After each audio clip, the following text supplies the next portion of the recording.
I'll remove the cause. But not the symptom.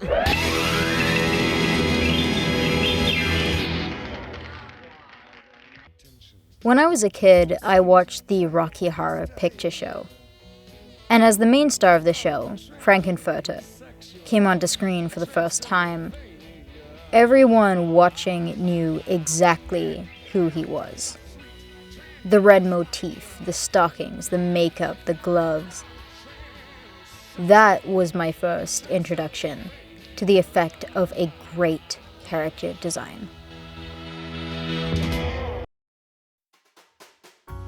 When a director wants to create a film, one of the most important visual indicators of a character's presence and role on screen is their design.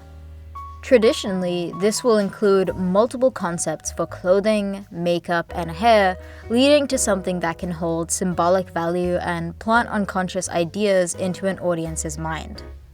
A character wearing blue can hold a melancholic association. A character wearing pigtails holds a childlike association. To take this to its most extreme, we can look at theater, specifically musical theater, which is known for being very flexible design-wise.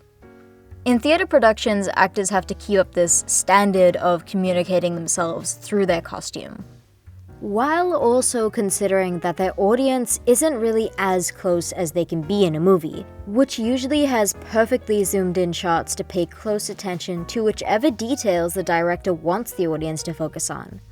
This results in theater exaggerating their costumes on purpose for the audience to notice. The most iconic modern examples of this can be seen in shows like Kinky Boots, Hairspray, Wicked, and, of course, the original Rocky Horror.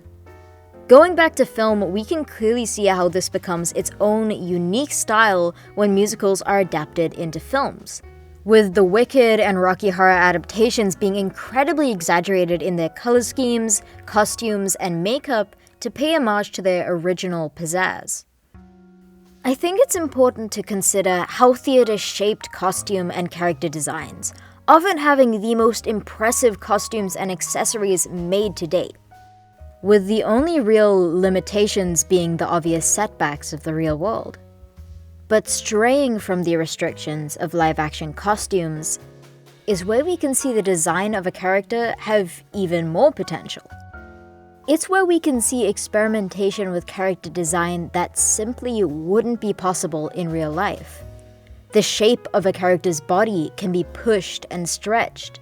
The colors can be more extreme, the line art can even make up part of the character design, the hair can be cooler, the face shapes can be weirder, and the swords can be so fucking big. Alright, before I properly get into this one, just know that there will be very minor spoilers for these shows, so if you want to go do that before coming back to this, do that. Also, I am a character designer and have my own comic series up on Webtoon and Instagram, so go check my stuff out once you're done here. Thank you!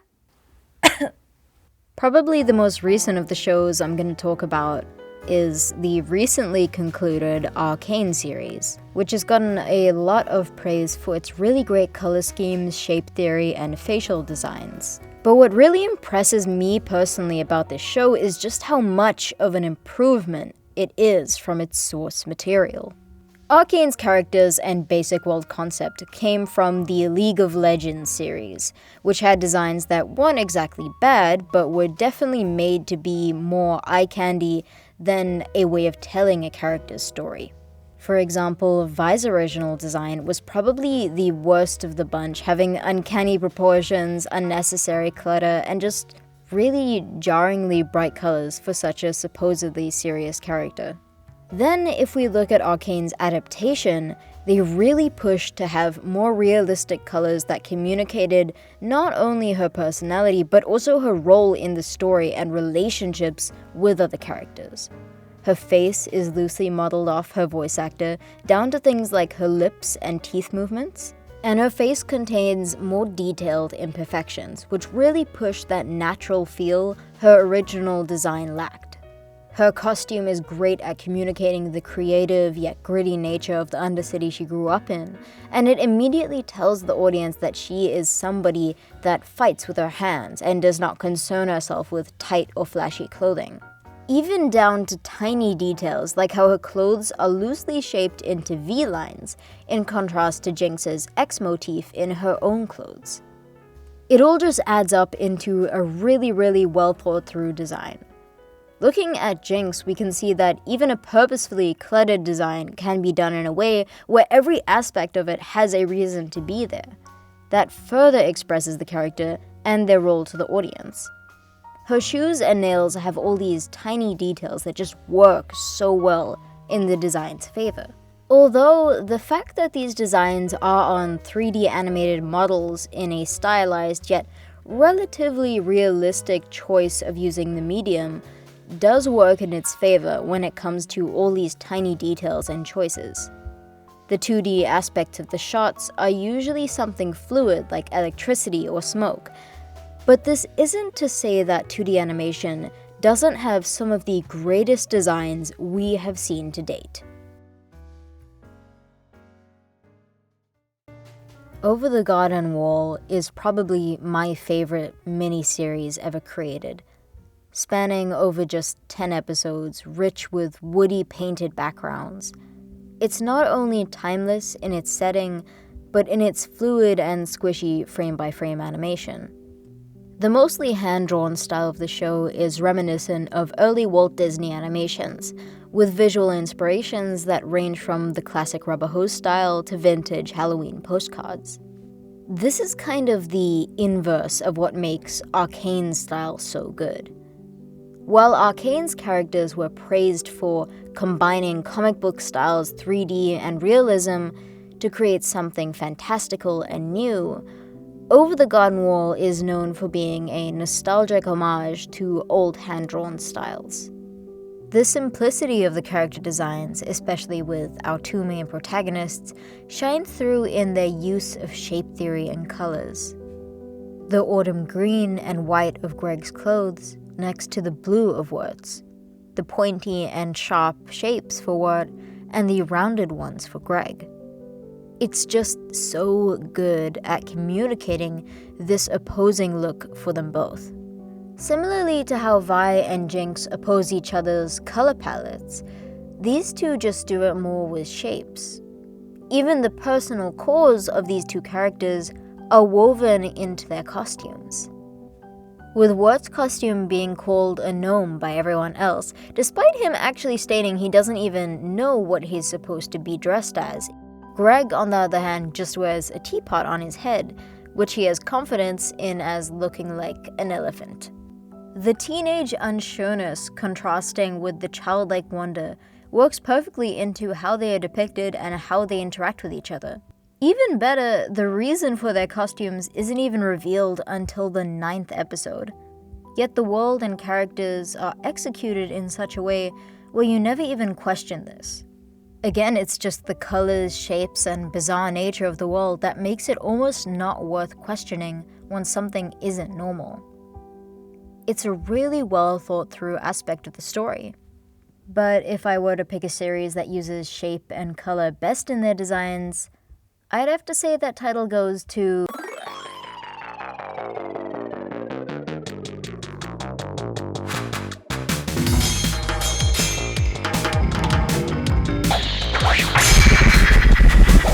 But I will destroy you in the future. Genndy Tartokoski, best known for creating the shows Samurai Jack, Dexter's Laboratory, and Primal, is a master of creating simple yet effective designs based primarily on shapes. Tartakovsky is well known for his distinctive visual style that features exaggerated anatomy, thick, blocky shapes with sharp angular outlines, and characters drawn in a very flat graphic style. His style is still one of the most instantly recognizable in modern 2D animation, and this can all be simplified back to how he uses exaggeration.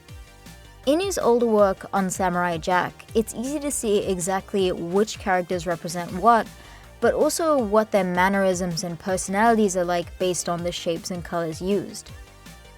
Jack's rectangular structure comes across as stoic yet agile, complemented by smaller triangular aspects. In some shots, he is even depicted as having a more triangular posture to communicate a less collected, more threatening tone for certain scenes. But by far my personal favorite work of Tartokoski's has to be Primal, which had a much higher budget and far more creative freedom than Samurai Jack, making it have even more dynamic designs. The lead protagonist has the same shape-based design, which can easily be broken down. However, the details this time are even more specific. They even add tiny little details like pronouncing the split in his nose shape and pronouncing his philtrum line to make him appear slightly less humanoid. The arms and weight distribution in his shoulders is just so perfectly clear that his form becomes entirely natural even with such crazy exaggeration. Which is the ultimate goal with character design, to make the unnatural natural in its own world and create a harmony that works. We also see how colors in Primal are used to provide distinctions between the green tones in natural living environments and the harsh, almost unnaturally colored splatters of bright red in blood. It brings a certain sense of danger and emotional connection to the environment through the colors used. Colors and shapes being used to communicate something is a key factor in design. But occasionally, this can be used to bring into question the audience's perception of what exactly these palettes and forms really tell us.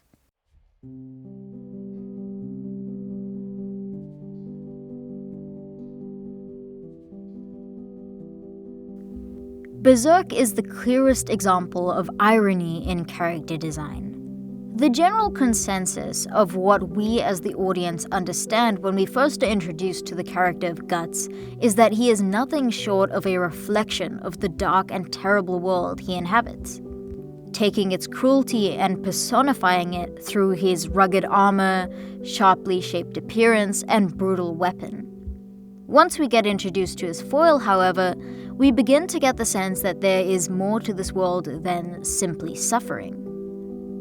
Griffith has a feminine and gentle appearance, with angelic features and a distinct sense of superiority over Guts. His armor is sleeker and his hair uses softer, more curved lines. The opposing appearance serves to illustrate the two sides of one world. This is especially prevalent in their choice of weapons and fighting styles. Griffith's sword is thin and sleek, and this opposes Guts' massive sword, which is described as nothing less than a metal slab. We are led to assume Guts is brutal and feral in contrast to Griffith, who is seen as superior and somewhat intellectual. It is only when the disintegration of Griffith's humanity becomes apparent that we begin to notice how intentional this choice was. Without even lifting a finger, we are fooled by this story, through little more than the preconceived notions we have about an appearance. The fictional world as we understand it consists of what we are shown, and what we are shown and understand is communicated through these designs.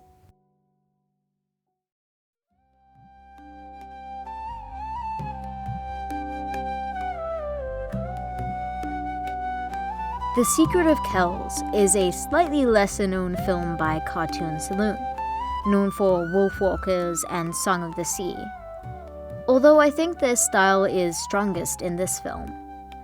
The film revolves around the 9th century Abbey of Kells in Ireland, which must defend itself from the invading Vikings while a boy attempts to help complete a book that is said to turn darkness into light. The entire scope of the story is animated frame by frame to resemble the ancient style used in the original Book of Kells, taking influence from 9th century Irish calligraphy for the brushstrokes and even the perspectives, which leads to beautiful shots where the dimensions of a space are intentionally warped or flattened.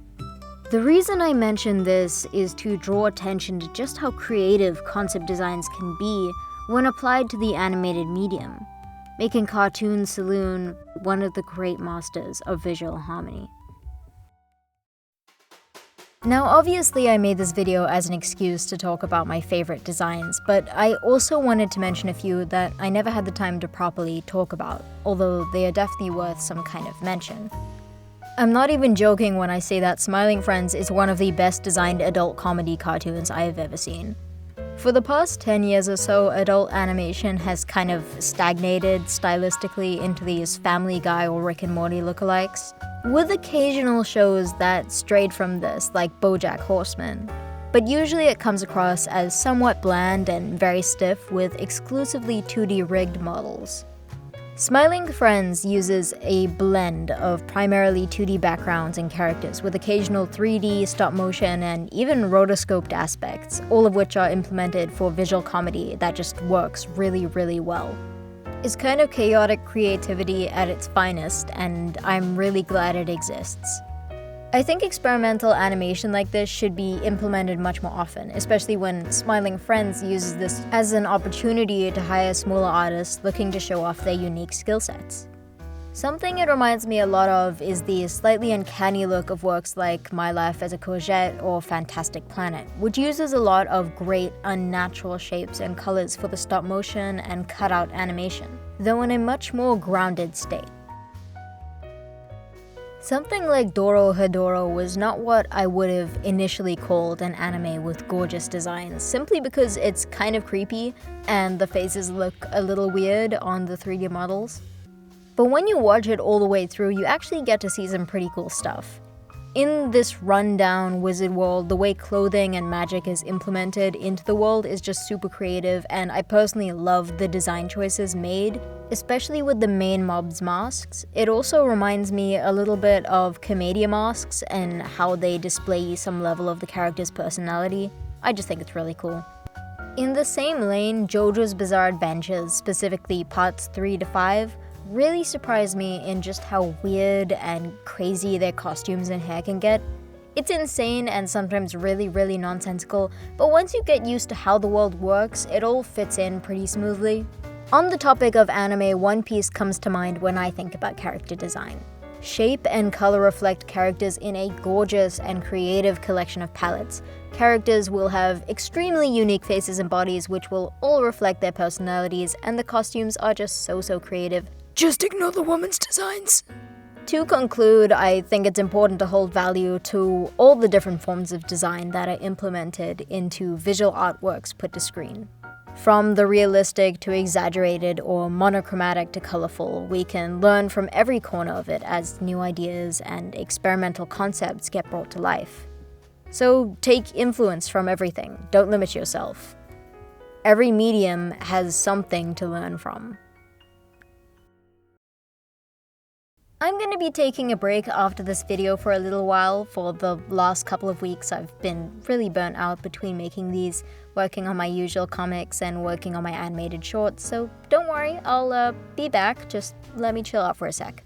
All of the script writing, editing, and additional art in these videos are done by me. So if you'd like to support my work, please consider subscribing, checking out my Instagram to see my other projects, or supporting me on Patreon. Thank you for watching.